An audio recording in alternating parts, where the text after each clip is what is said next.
3, 2, 1, 0. Action.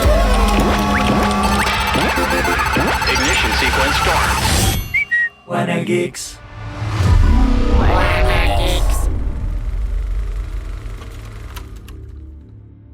El fútbol no es un juego, es magia. Estas son palabras de ni más ni menos que David Beckham, uno de los jugadores pues más emblemáticos de los últimos tiempos. No sabría decir si de los mejores o no. Esto ya lo platicaremos más adelante. Y iniciamos con esta frase porque ya empezó el Mundial de Fútbol, ¿no?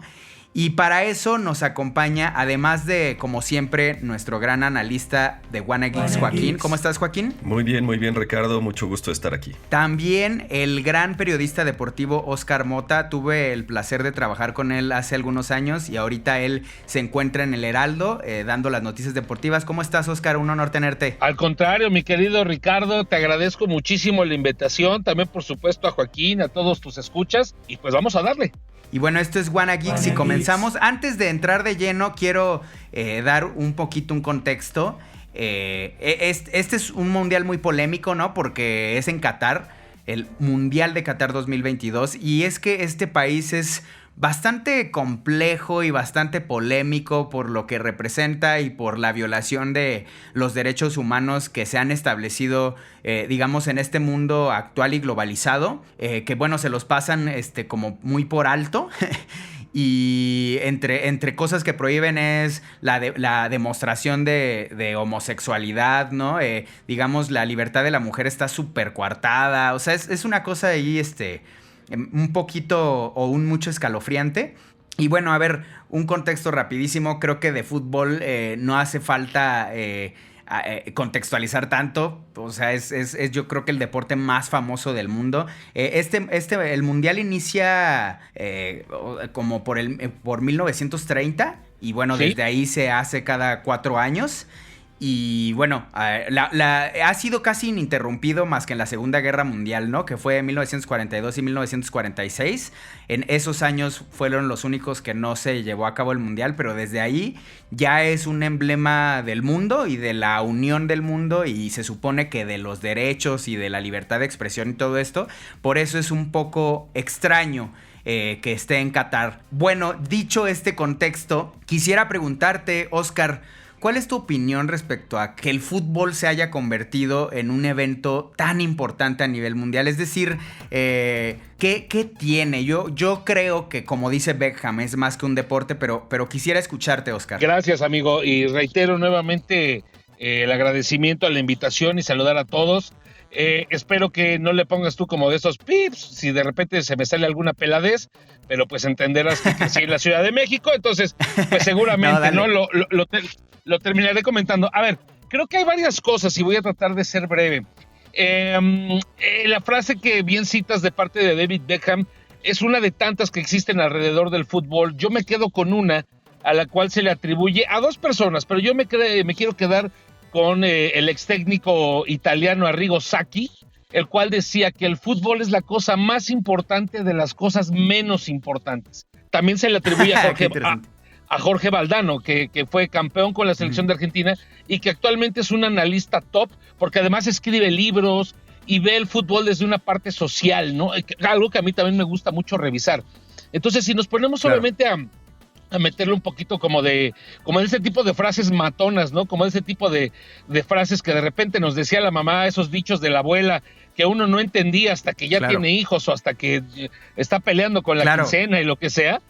Pues es eso, o sea, el fútbol está presente en las cosas mínimas de la vida, pero que, ojo, terminan siendo importantes para el desarrollo humano. A mí, y esto sí es comentario mío, a mí me gusta revisar la parte futbolera e incluso deportiva, profesional y amateur, pero como un detalle netamente, como un detalle importante social, como una parte que inclusive puede determinar tu forma de dirigirte hacia otras personas, te puede dar inclusive recuerdos, ¿no? Con tu familia, te puede dar sentido de pertenencia, un sentido de pertenencia único, y no necesariamente necesitas jugarlo profesionalmente, ¿no? A veces ver un partido de fútbol o ir a un partido de fútbol con tu papá, con tu tío, con tu abuelo, con tu hermana, etcétera, que a lo mejor ya no puedan estar en este plano astral, uno, porque hayan fallecido, o dos, porque se cambiaron a vivir a Iztapalapa, pues son ese tipo de recuerdos que se te terminan quedando, ¿no? Como ser humano, y al final de cuentas, pues los seres humanos somos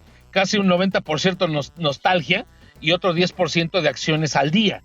Entonces, bajo toda esta situación, a mí me parece que la práctica sencilla del fútbol es un deporte muy fácil de practicar y que a veces eso también juega en contra porque puede ser objeto de comentarios un tanto despectivos, ¿no? A veces quizás hasta clasistas, ¿no? O sea, porque el fútbol no tienes que invertir demasiado para poder jugar un partido de fútbol o una famosa reta, ¿no? Una cáscara, 2 mochilas y ponías tu portería y agarrabas para cuando había dinero en la primaria, pues tenías una pelota y podías jugar, pero cuando no, llenabas un bote de frutzi con basura y lo agarrabas como si fuera pelota, ¿no? Y entonces te ponías a jugar, y en mi caso, pues ahora sí que en esos años, pues uno se creía Romario, o el portero se creía Jorge Campos, o Gianluca Pagliuca. Entonces todo eso que engloba la parte futbolera de lo sencillo de practicar, el sentido de pertenencia que te genera, el sentido de emoción, de orgullo, ¿no? De orgullo y de añoranza, me parece que todo eso va abonando a que poco a poco, y bueno, ya con muchos años obviamente que se practica de esta manera, un poquito de contexto, un poquito de historia, solamente al fútbol le ponen reglas los ingleses por ahí de 1862, por eso ellos se asumen como los padres del fútbol, porque había en las minas de varios países, en Estados Unidos, pero también algunos empleados, algunos que estaban allá en la Inglaterra de esos años, estamos hablando del siglo XIX, pues agarraban, ¿no? Agarraban exactamente como una pelota y de repente le empezaban medio a patear, como cuando uno jugaba fútbol en el recreo, pues cada quien le ponía las reglas que quería y que si era un gol o no gol. Entonces, lo que hacen los ingleses, se junta a un determinado de pelados y dicen, a ver, vamos a ponerle reglas, vamos a ponerle obviamente de qué se va a tratar, de qué se tratan los goles, de que la mano en el área es penal, o sea, ese tipo de cosas le dan forma a un deporte, y entonces nace la Asociación de Fútbol de Inglaterra, ¿no? Que es la más antigua del mundo, reitero, 1862-63. De ahí, pues bueno, viene toda una historia que podríamos revisar en otro momento, pero creo que también hay un punto importante con los Juegos Olímpicos de la era moderna.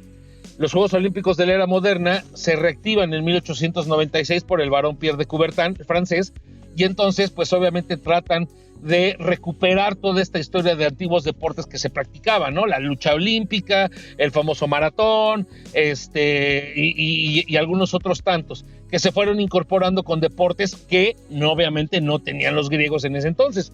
Y uno de ellos es el fútbol. No nace en el 86, pero sí en 1900. Y a partir de ahí, pues, se empieza a masificar y se empieza obviamente a hacer del conocimiento que en varios países se está practicando fútbol. Es entonces que entre 1910 y 1920 surge la FIFA, ¿no? Esta famosa Federación de Fútbol Asociación, donde obviamente dice, pues este deporte ya se juega en Inglaterra, se juega en México, se juega en Kuala Lumpur, etcétera, etcétera. Y entonces, insisto, parte de su crecimiento con los Juegos Olímpicos. Y aquí hay un detalle, y con esto concluyo un poquito para no aburrirlos. En los Juegos Olímpicos de 1924 y 1928, antes de la primera Copa del Mundo, pues resulta campeón la selección uruguaya, los uruguayos, nuestros amigos uruguayos. Y entonces es en ese momento cuando entre el Comité Olímpico Internacional y la FIFA, pues siempre, digamos, han ido de la mano. De hecho, si ustedes se dan cuenta, el año en el que se celebra religiosamente el Mundial, no se celebran los Juegos Olímpicos. No se pisan las agujetas, como decimos entre los cuates, porque es una alianza que tiene pues desde esos años, 1920, 1930, en esa década. Y es entonces cuando FIFA decide hacer su propio campeonato mundial, porque antes el campeonato mundial era considerado el que se disputaba en los Juegos Olímpicos. Y de hecho, con esto concluyo un poquito este contexto, Uruguay en este momento está peleando que esos campeonatos que ganó con su selección olímpica le sean avalados por FIFA como campeonatos reales. Al momento, Uruguay tiene 2 campeonatos del mundo oficiales, que son 1930, que ganó en su casa, y 1950, el famoso maracanazo en Brasil. Entonces, un poquito de todo este contexto de cómo se ha ido masificando el deporte al momento. Qué interesante ver ya como la perspectiva micro, digamos, de los juegos en las calles, o la macro de las asociaciones con otros grandes sitios del deporte. Esto es como muy importante, ¿no? Dime, Joaco, tu perspectiva de más allá de por qué se ha hecho algo así. ¿Qué opinión te merece esto, Joaco? Me parece muy interesante la crónica histórica que nos hace Oscar de todo este deporte, de la evolución de los deportes como esta competencia internacional. Muy interesante, muy enriquecedor. Sí, claro. Aquí que estamos en WannaGeeks, por ejemplo, parte de la idea era decir un poco en dónde se juntan estos dos públicos, en dónde parecen como que lo mismo. A mí me parece que en realidad son un poco diferentes, y Oscar ya lo mencionó. Primero porque el deporte no es una narrativa tal cual fantástica, ni mucho menos. Es principalmente una competencia, y la lealtad que uno le tiene a un equipo o a una selección viene también de la confrontación, pero viene de otra serie de factores externos. Como ya lo mencionó Oscar muy bien, a qué equipo le vas casi nunca tiene que ver con cuál te gusta a ti o cuál es mejor. Tiene que ver con el lugar en el que vives, la escuela a la que vas, tu familia, tu padre, tu abuelo casi siempre, el grupo social en el que te desenvuelves, porque la lealtad a un equipo no es necesariamente algo que tú hayas escogido, es algo que te viene de antes, es una identidad más o menos gremial. Y acaba de mencionar... Te bautizan, ¿no? Ajá, te bautizan como hijo del América o de las Chivas.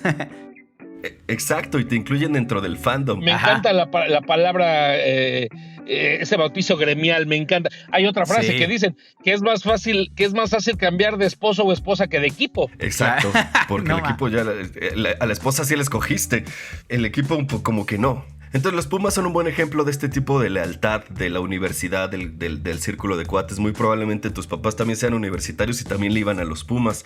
Y también se generan rivalidades que también tienen que ver con esta onda de identidad gremial opuesta.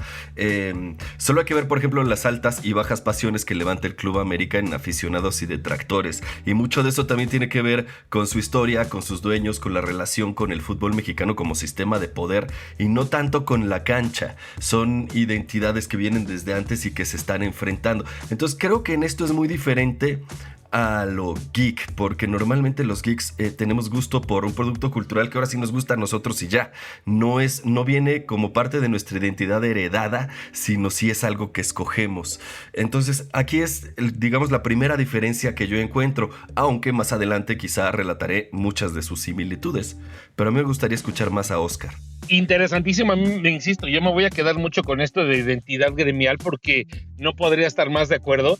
Y yo creo que todo tiene que ver también con la manera, insisto, en la que estamos avanzando. Ahorita mencionabas también una parte muy importante, Joaquín, con respecto a narrativas y a personajes. Y por supuesto que el fútbol no está exento de ellos y que han abonado a este crecimiento y a esta masificación, universalidad e interplanetariedad, ¿no? Yo no sé si existe esa palabra, pero por lo menos ya no la inventamos aquí.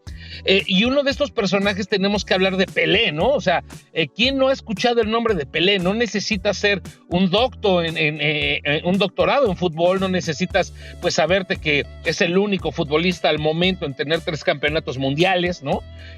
Pero Pelé, acaba de cumplir 80 años, por cierto. Pero Pelé, su historia nos cuenta que es un muchachito que nace y crece en estas famosas favelas brasileñas que, si por ejemplo se masificaron y se popularizaron mucho por los reportajes que se hicieron mundialmente en Brasil 2014, pues imagínense cómo sería una favela en cuestión económica y de pobreza y demás, pues en 1950, ¿no? Entonces, la narrativa, y a eso voy, me quedo con esa palabra, la historia de Pelé cuenta que en 1950, Pelé nace por esa fecha. Pues bueno, su papá era súper aficionado a Brasil y pierde este famoso maracanazo, que es una de las primeras grandes historias y una de las primeras grandes decepciones. Al fútbol y la política no los puedes separar jamás, ¿no? 1934 y 38 es campeón Italia con la parte del fascismo, ¿no? Con la parte de Mussolini que metió ahí mano, como los Olímpicos del 36 con Hitler y demás, insisto, o sea, no los puedes separar. Entonces la historia cuenta que cuando Pelé tenía aproximadamente unos 5 o 6 años, 58, no, Pelé nació antes, en 1940 y tantos, porque él debuta en 1958 en el Mundial a los 17 años de edad. Entonces, él ya tenía aproximadamente 9 o 10 años cuando ve a su papá, que genuinamente su papá sufre y llora, y es una verdadera tragedia nacional el hecho de que en un estadio que en ese entonces era el más grande del mundo, para 200,000 personas, se mandó a hacer exclusivamente para que Brasil fuera campeón del mundo. Para eso se hizo ese estadio, y entonces llega una Uruguay muy combativa, pero pues que no tenía, digamos, como que los blasones que puede, a pesar de que ya había sido campeón del mundo, y entonces derrota sorpresivamente, ¿no? Con estos goles de Alcides Gilla y demás a Brasil. Entonces es una tragedia nacional. Se habla, hay cronistas que hablan que hubo suicidios en masa, que hubo, o sea, personas que de plano, no sé, apostaron todo lo que tenían en ese entonces, dejaron trabajos, dejaron familias, Wow. sí, claro. Y entonces dentro de estas tragedias, pues el padre de Pelé, él dice, pues yo lo veía llorando y yo vi que él tenía, pues, o sea, que estaba afectado, y yo le prometí, papá, yo un día voy a ganar la Copa del Mundo para ti y para Brasil, ¿no? Y dicen, pues obviamente, y como dicen, y pues la historia, lo demás está dicho, ¿no? Debuta en 1958 en el Mundial de Suecia a los 17 años, debuta pues siendo el más joven, haciendo golazos de sombrerito, de tijera, etcétera, etcétera. Se convierte en campeón, le cumple la promesa a su padre. En 1962 en Chile vuelve a ser campeón, pese a que lo lesionan y no termina el campeonato. Pelé jugó en una época en la que no se marcaban, no había tarjetas amarillas y rojas. La cantidad de patadas que le pegaban a Pelé, o sea, bien fácil pudo haber sido la lucha libre, porque, insisto, lo brutalizaban increíble. Y luego viene Inglaterra 66, y ojo, ¿por qué estoy revisando estas partes? Porque dentro de esta narrativa tenemos ya a Pelé, y tenemos también algo que creo que lo van a entender muy bien la banda geek. Entra un primer personaje, una primera mascota del Mundial. El Mundial sigue creciendo, el Mundial sigue teniendo estas historias, y entonces llega a Inglaterra, como ya les había platicado, al lugar donde dicen, pues nosotros somos los que lo fabricamos, como no hemos sido campeones, ¿no? Y entonces surge el primer personaje, la primer mascota, el famoso León Willy, ¿no? El León Willy, y a partir de ahí pues han venido un montón de mascotas. Y creo que todo eso ha ayudado y ha abonado, insisto, porque ya entra dentro del fútbol, ya puede ser considerado también dentro de la cultura pop. Pelé era una superestrella y era parte de la cultura pop.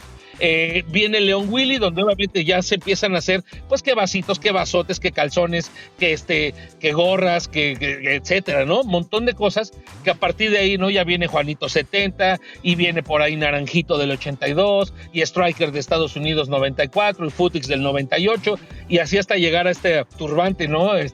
O que algunos dicen que es como el de las tortillas que utilizamos de Qatar 2022. Pero creo que todo eso va abonando a lo que platicaba Joaquín, a la narrativa. El fútbol ya tiene una narrativa, ya empieza a tener héroes, empieza a tener villanos, empieza a tener personajes que ya empiezan a ser creados ex profeso para la práctica del fútbol. Ya hay personajes que dicen, yo quiero ser como Pelé, ¿no? O sea, yo quiero ser como este tipo de jugadores, y se empiezan a preparar. Y, por supuesto, el tema de la televisión, ¿no? La televisión y los deportes de forma masiva se empiezan a transmitir desde Tokio 1964. Entonces ayuda obviamente el tema de la televisión y todos estos elementos para seguir creando pues este monstruo que es ahorita el fútbol. Claro. La pregunta ahora es esta. A ver, hace algunos días la Jun tuiteó que sus hijos no son capaces de ver 90 minutos de partido ya, o sea, ya lo dejan a la mitad. Y él cuestionaba, ¿algo le está faltando al fútbol para convencer a las nuevas generaciones? ¿Tú qué opinas, Oscar? Definitivo, pero no creo que solamente sea el fútbol. La realidad es que todas las generaciones, y yo también me considero un tanto geek, ¿no? O un mucho, y a veces luego hasta en mi casa me dicen que somos demasiado ñoños, me lo dice mi esposa, a mis hijos les gusta y yo me quedo con ellos porque vemos todo tipo de películas. Y voy a utilizar una frase, por ejemplo, que le pasa a los Simpson, ¿no? Cuando el abuelo Simpson, ¿no? Abraham, pues digamos, es un adulto todavía no mayor y tiene a un joven Homero antes de que le entrara la chela y todo eso. Homero dice yo voy a rockear por siempre, ¿no? Dice, voy a rockear forever, forever, forever. Y le dice a Abraham, dice, es que yo antes estaba en onda, pero la onda que ahora es onda me parece muy mala onda y te va a parecer a ti, ¿no? Y entonces, fíjense, Sí. ¿no? O sea, y eso te lo da en un contexto de que pues, él lo estaba viviendo en los 70, cuando ese capítulo salió en los 90. Y es casi el 2022, y me parece que todos los adultos estamos destinados, a usted también, señor Yaguaca, tú tienes, no sé, eres muy joven todavía, pero también... Yo nací ayer. Pero también vas a quedar fuera de onda en un momento, ¿eh? O sea, también, Sí, y claro. también Joaquín va a quedar fuera de onda, lamentablemente. Pero, pues es que eso ya es como una parte propia Claro. de cómo va caminando el universo, de cómo se va desarrollando Claro. las tecnologías, la medicina, por supuesto la comunicación, ¿no? Hablar específicamente de la comunicación y hablar de lo del Ayun. Por ejemplo, el Ayun, él es un inversor, tiene varias inversiones, tiene una empresa de café, pero además también tiene una empresa de esports, ¿no? Él se ha metido a los esports porque ha entendido que obviamente, pues la lana está allá, ¿no? Es importantísimo hablar de los esports, no solamente pues de los juegos de rol o de los juegos de shootings, ¿no? Sino los juegos tipo FIFA, pues obviamente jalan muchísima gente y además muchísimos millones de dólares. Y ojo con los juegos, porque no solamente son, digamos, como que para mis hijos que están entre los 8 y 12 años, o para los jóvenes que están entre 10 y 20. Volvemos a lo de la nostalgia. ¿Se acuerdan que les platicaba hace rato? Ese tema de que el ser humano a veces es 90% nostalgia y 10% acción del día. Lo dijo muy bien Alex Lora, es la nostalgia del fin de siglo. Están los videojuegos que te empiezan a recordar esos momentos, no sé, de tu infancia, de tu juventud. Y, por ejemplo, está el tema de los juegos de fútbol, ¿no? Estos International Superstar Soccer, o los juegos que jugabas de maquinitas, o el primer FIFA del famoso PS1, que además fue el primero que tuvo un soundtrack fantástico, ¿no? Andaba creo que por ahí Moby, y andaba por ahí creo que Blur, y un montón de bandas, que son cosas que no se habían hecho en ese momento. ¿A qué voy? En ese momento son situaciones que fueron disruptivas, y ahora estamos enfrentando otro tipo de situaciones también disruptivas, y que genuinamente, pues, tienen que no atacarse, pero me parece que tienen que adaptarse con mejores narrativas, ¿no? Con mejores conceptos, sin trastocar a veces la esencia urgente de los deportes. No solo le pasa al fútbol, al béisbol. En Estados Unidos, que obviamente el béisbol, y rápidamente, ¿no? Era el rey de los, le llaman el rey de los deportes, y era el más seguido en los Estados Unidos, pero perdió muchísima audiencia con la NFL, con el fútbol americano, a partir de la década de los 50 y de los 60, ¿no? Gracias a la televisión, gracias al partido que jugaban el equipo de los Gigantes de Nueva York y demás. Y entonces, el béisbol, en la actualidad, les doy un dato, en el 2022, la Serie Mundial, que acaban de ganar los Astros de Houston a los Phillies de Filadelfia, registró un promedio, o se juega obviamente a series, ¿no? Que gane 4 de 7 partidos, y el partido en el que se coronaron los Astros de Houston registró en Estados Unidos una audiencia de 12.5 millones de personas. Pues uno dirá, pues es un cabronazo. Bueno, sí, es mucho, pero pues es en un país donde básicamente la audiencia está por encima de los 100, 200 millones de televidentes, solo de televisión, sin contar obviamente las redes sociales. Bueno, un partido hasta ahorita, cuando estamos grabando esto, partido de los Green Bay Packers contra el equipo de Dallas Cowboys de esta temporada de la NFL, registró 29.5 millones de televidentes. O sea, el béisbol está también siendo golpeado fuertemente por esta parte, por esta temática, ¿no? Claro. De que los jóvenes ya no pueden mantenerse más de 5 o 10 minutos viendo un solo partido, como dice el Ayun. Y el béisbol te puede durar 2 horas, 3 horas o hasta 6 o 7 horas.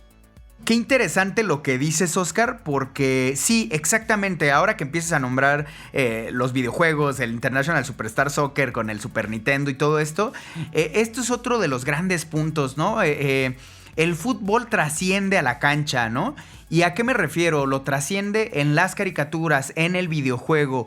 Y antes de entrar al podcast, justamente Joaquín estaba hablando de cómo Supercampeones permea de forma sustancial en la cultura, ¿no?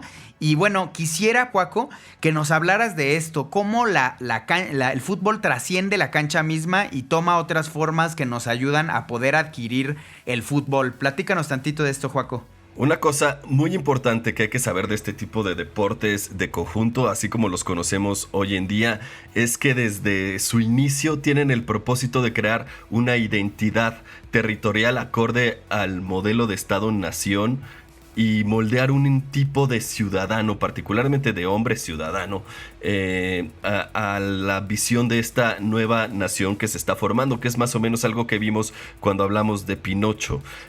Por ejemplo, en Guadalajara es muy claro esto, pero con las elecciones nacionales se nota muchísimo. Y este es parte del esfuerzo de las nuevas naciones de crear un etos. Y esto, por supuesto, vino de la mano de la educación pública, porque el ambiente deportivo, la cuna de los nuevos atletas, siempre está íntimamente relacionada con el colegio, quien promueve en realidad el deporte en la escuela y cierto vínculo. También hablamos de los Pumas en ese sentido.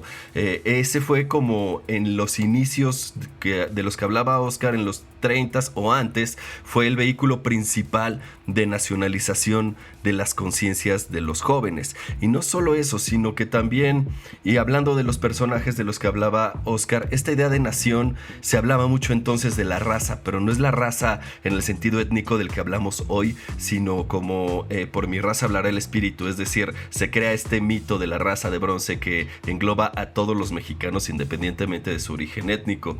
Y esta idea del deporte, de incluir a ciertos personajes, hablamos de Pelé, pero también podemos meter a Maradona y a otros cuantos que vienen de diferentes orígenes, que digamos no es el capitalino más europeizado, es parte de esta narrativa nacionalista de que todo el mundo se sienta parte y que todo el mundo puede ser el héroe nacional dentro de la cancha. Es así como, por eso... Incluso, Juaco, Ajá. déjame hacerte un paréntesis. La primer portada de FIFA en donde se incluía un mexicano, me parece que fue en el 2006 con Osvaldo Sánchez, ¿no? O sea, es la primer gran así de wow, ¿no? Ya México importa, ¿no? Y es un emblema de un portero súper mexicano, ¿no? Ya sabes, a propósito Así de lo que es. dices de que ahí estamos, ahí nos están incluyendo, nos habla a nosotros, así somos, ¿no? Adelante. Y es que es un gran embajador. También por el otro lado me decía alguien por ahí que nadie en el mundo sabría nada sobre Argentina si no fuera por la Copa del Mundo, y donde son muy destacados. Y esto se decía en ese momento, ¿no? Decían, el deporte, además, dentro de la escuela, el deporte se dirigía a los que ellos llamaban el fuerte, los que menos necesitaban el ejercicio y que podían ponerse, digamos, a competir a nivel nacional e internacional. La gimnasia a todos, especialmente a los débiles, decían, que son la mayoría de la generación actual y quienes más necesitan el mejoramiento corporal. Ellos tenían esta idea de que los pueblos civilizados que descuidan la cultura del cuerpo, así decían ellos, arrastran consigo como pesada carga la degeneración física de la raza. Entonces, esta fue una idea de crear un nuevo ciudadano que fuera instruido, educado y, digamos, virtuoso, y que representara a la nación y que fuera además el nuevo ciudadano del futuro nacionalista, porque la nación entonces era algo raro y algo nuevo. Entonces, uno de los aspectos que distancian un poco al fandom geek del fandom del deporte es el factor competitivo profesional a nivel nacional. Pero por supuesto, y como bien dijo Oscar, esto cambió con los eSports y las plataformas como Twitch, en donde el público puede sintonizar solo para ver a alguien jugar a nivel competitivo de forma profesional.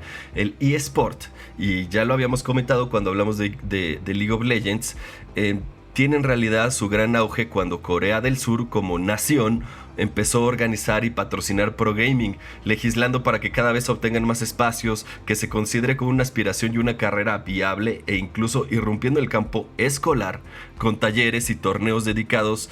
Y esto fue parte importante de esta transición, en donde, digamos, lo geek se sube a la arena del deporte profesional y se comienza, se dice por ahí, es el nuevo deporte más importante de América, dicen los americanos.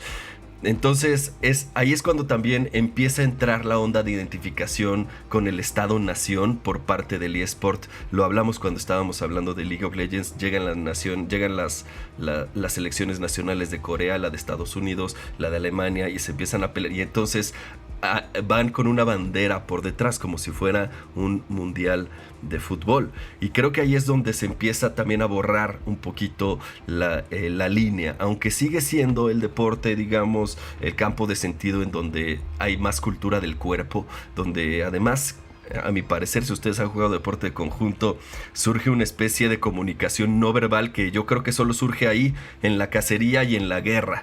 A veces los deportes son simuladores de guerra y crean esta comunicación grupal que no es tan común y que creo que además genera cierto tipo de endorfinas, pero tienes que estar ahí jugándolo para saberlo.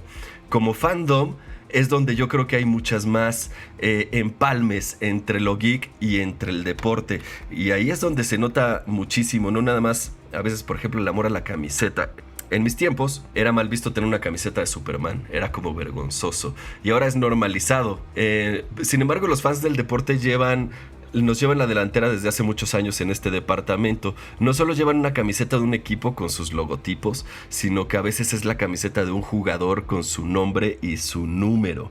Es un gusto muy específico y extrañamente público y normal, y nadie les da carrilla nunca por eso, pero sí, es una especie de identificación. Yo creo que ahí nos parecemos mucho, pero ahora la camiseta es en realidad fácil de comprar y no se desvía mucho de las formas socialmente aceptadas, pero el cosplay es otra bestia completamente diferente.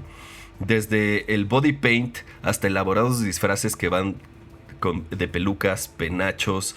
He visto trajes de vikingos, de tigres, de minotauros, de diablos, de águilas. Ayer vi un Darth Vader con los colores de los Broncos de Denver. Las calaveras también son muy comunes. Tú vas al estadio y es probable que te encuentres a uno de estos personajes estrambóticos. Y hubo una época, si no recuerdan, a principios de los 90, en donde toda la chaviza tenía un disfraz de Jorge Campos, el portero Arlequín. Entonces, creo que también ahí se empalman los fandoms, el de los geeks y el del deporte, en el cosplay y en el tipo como de indumentaria. También en este tipo de eventos como pues no nada más el estadio, que ahora ya también nos subimos ahí con el eSports, sino también las convenciones.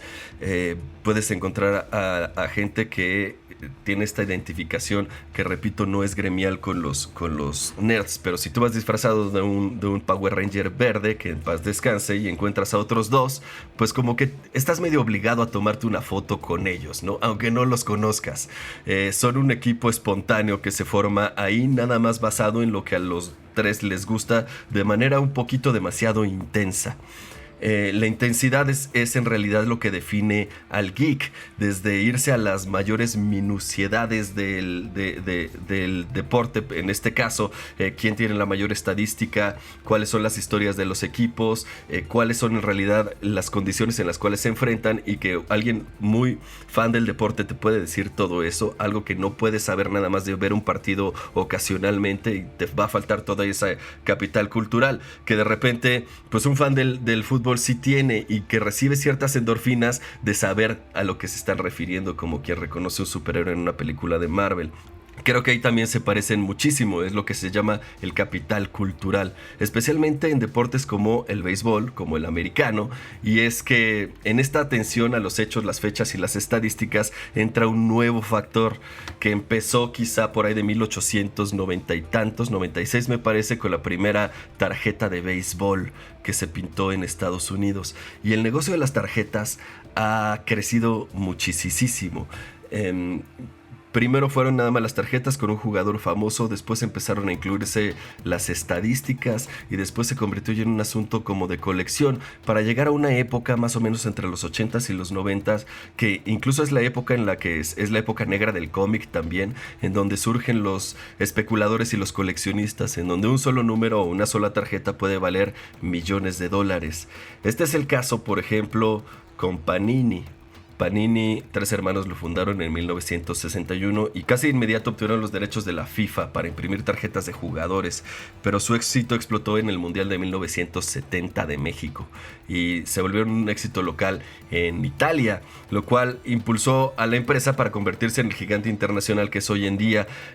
Conozco muchas personas, y de hecho es raro el que tenga un álbum Panini el día de hoy. El modelo de negocios es que para llenarlo tienes que comprar varias veces la misma estampa repetida. Se basa en este modelo que llaman escasez artificial. Hay un par de estampas que son imposibles de conseguir, y para tener más probabilidades de conseguir esa estampa tienes que comprar un montón de repetidas que deliberadamente son tirajes más cortos, y lo que las hace más valiosas y más codiciadas. Cada torneo del FIFA, el precio del sobre de estampas sube radicalmente. Empezó con 230 huecos para llenar, hoy tiene 670, wow. Pero cualquiera que sabe sobre esto sabe que va a tener más de 3,000 cromos repetidos en las manos antes de llenar unas 3/4 partes del álbum. Algunos países han llamado a los editores de Panini para quejarse por la escasez artificial, y creo que me parece que como pasó con las tarjetas del béisbol, una estampa de Pelé este año se vendió en $1.3 millones, y esto empezó a suceder cuando los Estados Unidos le empezaron a poner atención a esto, y comenzó ahora una nueva etapa de especulación y de coleccionismo, porque antes era nada más juntarlo por juntarlo, ahora ya es como un mercado aparte. Wow, ok, ya un poco lo empezaste a tocar, ¿no? Pero ya el fútbol saltó, ¿no? Ahora el fútbol es una caricatura, ahora el fútbol es Pro Evolution o FIFA, o ahora el fútbol es un sitio de apuestas, o los supercampeones, o no, incluso el partido de Japón contra Alemania, que ganó Japón, por cierto, ya no sé si sorpresivamente, porque Alemania ya anda fatal, pero, o sea, el portero de Japón salió con los guantes de Benji Price, ¿no? Es decir, ya el fútbol se autoalimenta de él mismo, fuera de él mismo. ¿Sí me explico? Entonces, ¿qué hay con esto, Joaco? O sea, ¿qué onda con este fenómeno, no? Es muy interesante lo que dices. Efectivamente, el fútbol es un juego de rol, son videojuegos, son caricaturas, pero también existe esta cosa más en americano que se llama fantasy fútbol. No sé si saben qué es. Es lo más parecido a un juego de rol que existe en el mundo del deporte. Es súper geek. Pero bueno, hablando de lo que nos interesa un poquito más en este sentido, el miércoles pasado, en la mañana, hubo un partido histórico entre Alemania y Japón, que empezó con una ventaja de un gol para Alemania, que por cierto metió de penal, pero hubo un momento en el que el arquero de la selección japonesa estaba parando consecutivamente varios tiros a gol de parte de los alemanes, y finalmente la grandeza del espíritu se impuso sobre la escuadra alemana, una de las más importantes del mundo, y Japón le ganó 2-1 a Alemania en la Copa del Mundo, lo cual, si ustedes saben un poco sobre mundiales, es extraordinario. Es épico. Y ahora mírenme a la cara y díganme que esto no es una narrativa sacada directita de un anime. Y de hecho, me parece que es un episodio de Captain Tsubasa que habla de lo mismo. Pero bueno, las coincidencias no terminan ahí. Captain Tsubasa o Supercampeones fue una serie de anime de 1981 que, como otras tantas, está centrada en el deporte. Es todo un género en el anime. Esta serie fue un hit en Japón y en todos los países que juegan soccer. Y cuenta la historia de Tsubasa, Oliver Atom en México, quien sueña con ser un gran goleador que lleve a la selección japonesa a ganar la Copa del Mundo, y lo hace. Es una predicción simpsoniana de la selección japonesa, que primero derrota a Alemania y después derrota a Brasil en la final. Es muy curioso porque gracias a la popularidad de este anime se creó la Juniors League en Japón. Esto fue, te digo, a finales del siglo pasado. Muchos nos reímos en su momento de la fantasía nacionalista de ganar la Copa del Mundo en ese momento, pero hoy ya no parece tan descabellado. De alguna forma hay una profecía autocumplida en este anime. Este año, el año que corre, la selección japonesa llega a la Copa del Mundo de Qatar con un impulso cultural poco común. Algunos meses antes de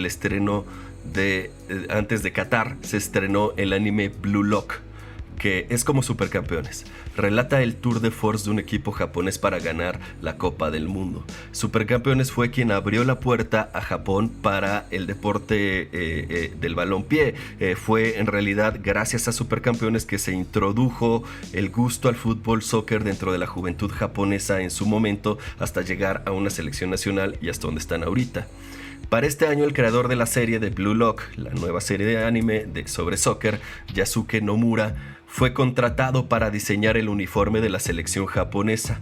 Es una camiseta azul con motivos de origami y un short blanco, muy similar a la que usaron en Alemania en 2006, pero que en esta ocasión se ve sospechosamente igual al uniforme de los protagonistas de su anime. Y esto no es casualidad, porque Blue Lock es uno de los animes más populares del momento, y al puro estilo japonés enmarca al soccer en este relato épico, con atención al detalle, bullet time, lecciones de vida. Dice, un delantero que se atraganta frente a la portería simplemente no tiene lo que se necesita para hacerlo, dice el héroe Shohei Baro, el protagonista del anime. Es decir, no nada más hace presentar el soccer como algo épico, sino que trae lecciones de vida muy a las supercampeones, y de alguna manera te está entrenando como juventud, como niño, a que te guste el fútbol.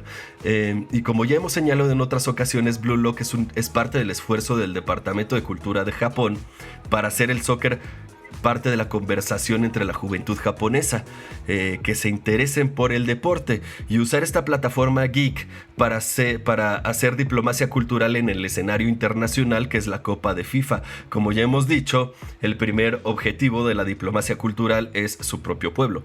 Convencer a los propios japoneses de enaltecer ciertos valores y discursos como parte de su identidad nacional, y después convencer al mundo entero de lo mismo. Japón lleva algunas décadas puliendo a sus equipos nacionales, y ha sido un esfuerzo a larguísimo plazo que empezó a notarse apenas el torneo pasado, pero que este torneo ya está dando los resultados. Las semillas del futuro se sembraron en el presente, porque para los japoneses no es ridículo verse a sí mismos como los campeones del mundo, porque desde hace décadas ya vieron esa posibilidad tan lejana, porque se contaron esa historia del capitán Tsubasa ganando la Copa del Mundo, un relato épico de la Copa FIFA en la que ellos son los campeones. Ya se lo dijeron a sí mismos, en su imaginario, y si lo puedes imaginar, no es imposible.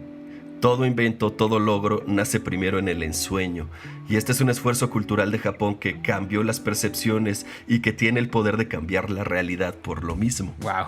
Es así de importante. Y también es muy admirable. Es maravilloso lo que dices, Joaco. Maravilloso. Y incluso te hago un paréntesis. Hay un momento en Inception, esta película de Christopher Nolan, donde ya ven que la trama es que están en sueños, ¿no? Para no irnos a complejidades argumentales. Y entonces están combatiendo contra terroristas de sueños y están disparándose, ¿no? Y de repente, ¡pras!, aparece un bazucazo y explota todo el edificio. Y voltean, y el protagonista que interpreta a Tom Hardy les dice: no tengan miedo de soñar en grande, ¿no?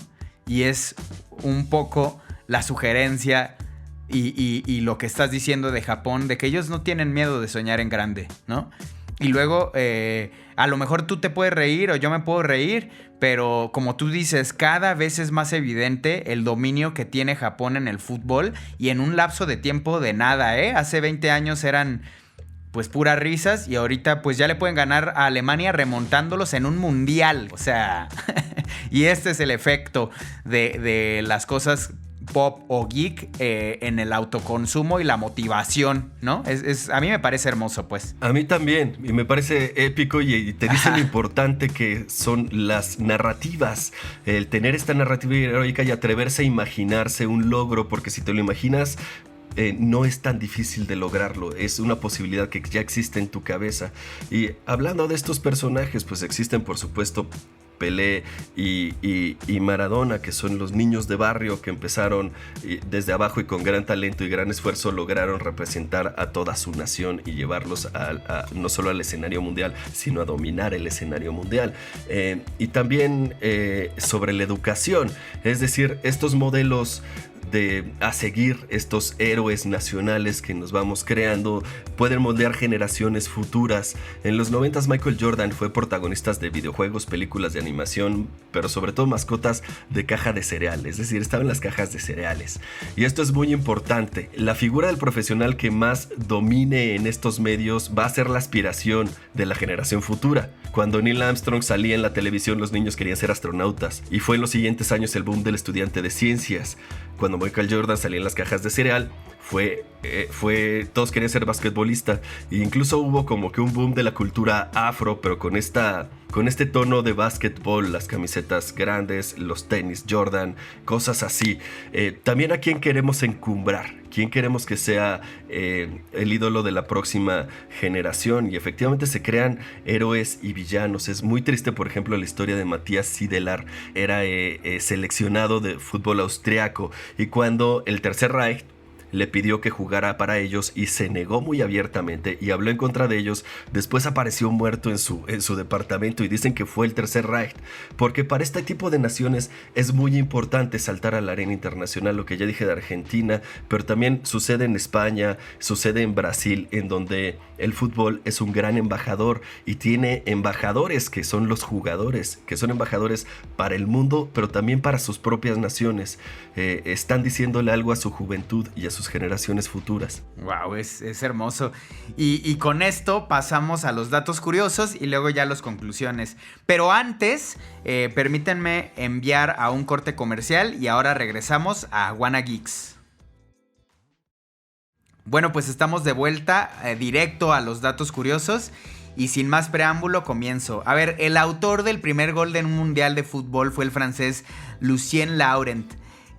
Fue uno de los 2 partidos inaugurales del Mundial de Uruguay 1930 que se disputaron el 13 de julio.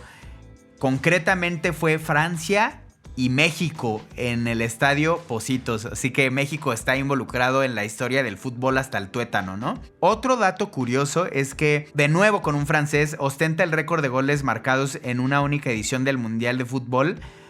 Just Fontaine anotó 13 veces en 6 partidos en Suecia de 1958. Y bueno, el último dato, Suiza y Austria se enfrentaron en cuartos de final del Mundial de Suiza de 1954. A priori no sería un partido a destacar si no fuera porque en él se marcaron 12 goles, 7 para Austria y 5 para los anfitriones. El mayor número de goles visto hasta ahora en un único partido del Mundial. Bueno, dichos los datos, ahora vamos con las conclusiones. Empezamos contigo, Joaco. Creo que hay una lección muy importante de todo esto que puede aprender México, y que es a relatarse a sí mismo. El fútbol es mucho más que un negocio y mucho más que un espectáculo. Es un relato nacional y es un relato popular, y es algo que va a vivir para las generaciones, y que además es un embajador. Es también una forma en la que nos presentamos ante el mundo, y tenemos que empezar a contarnos estos relatos épicos, estos relatos heroicos en donde nosotros somos los protagonistas y podemos conquistar cualquier adversidad, y no hay enemigo demasiado grande, no hay ningún obstáculo que no podamos vencer. Y creo que cuando nos empecemos a contar estos relatos, por ridículos que suenan en el principio, podemos hacerlos realidad, podemos imaginarnos un mundo diferente en donde nosotros somos los campeones. Wow, qué padre conclusión. Ahora vamos contigo, Oscar. Como modo de conclusión, tenemos que invocar nuevas narrativas a través del entendimiento de lo que nos está pasando, ¿no? Y de lo que están viendo los jóvenes ahorita, de lo que ellos consideran importante, ¿no? Tenemos que entender qué consideran ellos importante, por qué lo consideran importante. Y yo, por ejemplo, también me dedico a la parte de realizar estrategia para redes sociales, principalmente deportiva, ¿no? Pero le entramos también a otro.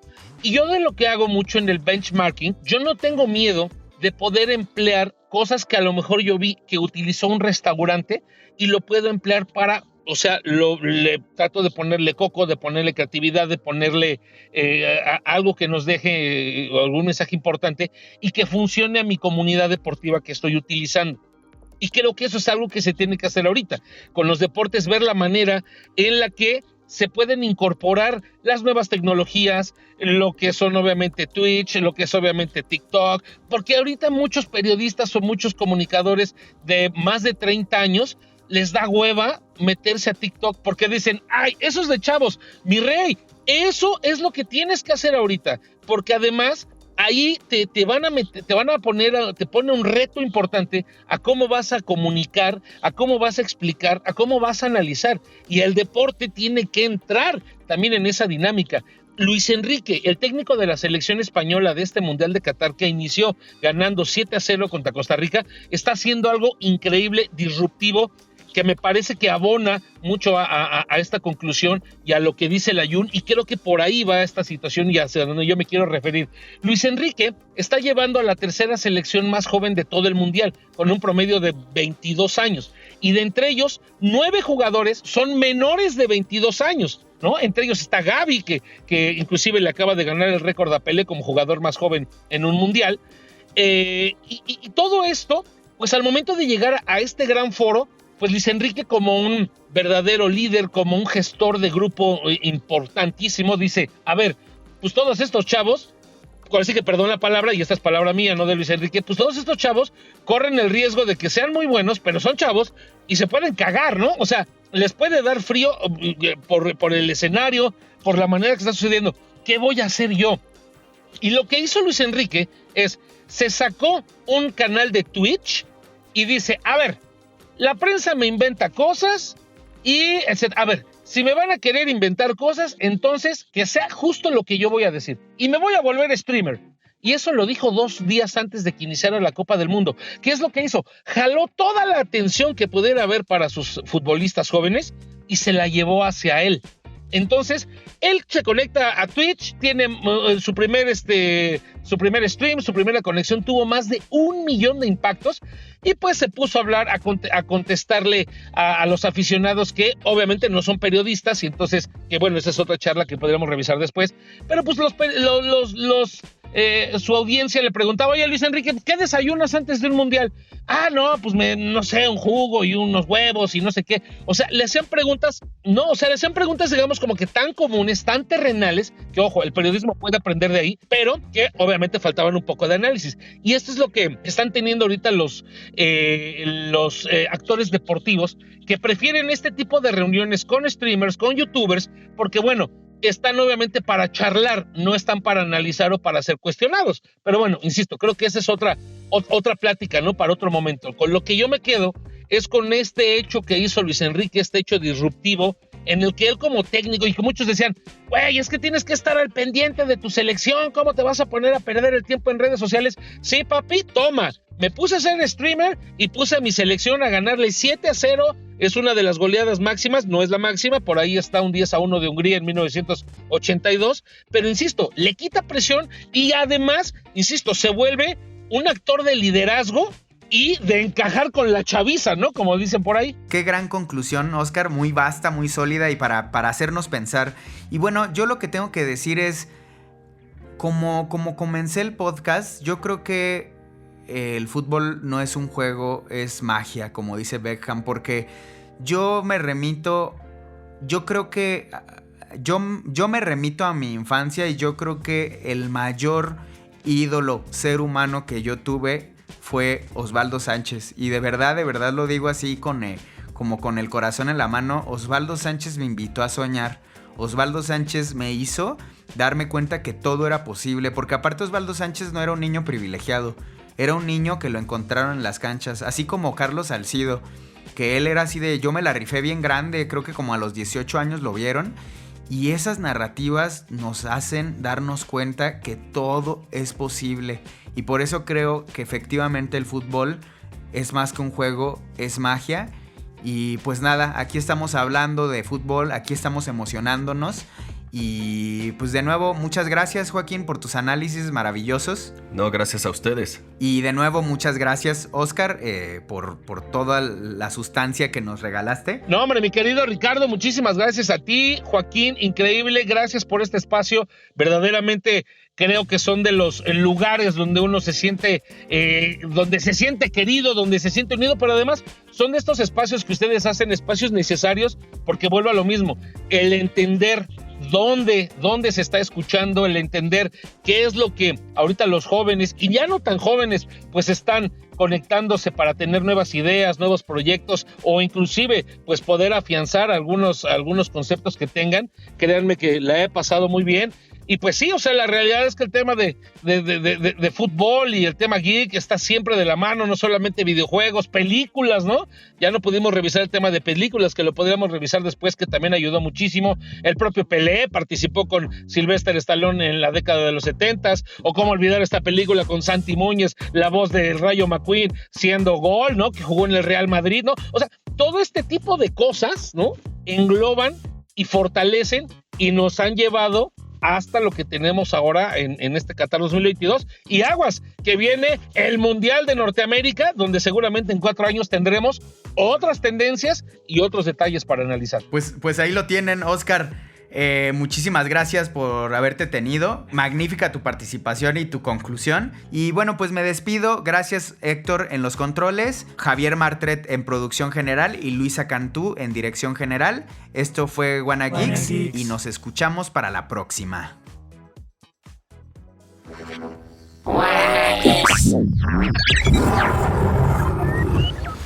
Suscríbete a Wanna Geeks, una producción original de Audiocentro, con la participación de Ricardo Yaguaca y Joaquín Ortega. Edición Héctor Mondragón. Producción Javier Martret. Dirección general Luisa Cantú. Audiocentro.